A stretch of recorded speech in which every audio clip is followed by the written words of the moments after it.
Hello mga minahal kong kaibigan followers, good evening. Sana nasa magandang kalagayan kayo. Nandito naman ako mangungulit sa inyo. Magdasal tayo ha.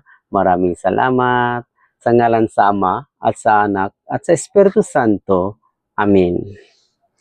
Ama naming banal na may magandang pasilak na puso, gamitin mo ang iyong karangalan at kapangyarihan upang dulutan ng lunas at awa ang mga dumudulog sa iyo, Panginoon, lalo na sa mga kaibigan ko at inyong nanonood sa video na to, kasama na rin ang aming mga pamilya, buong giliw mong tunghayan, ang aming iyong mga anak.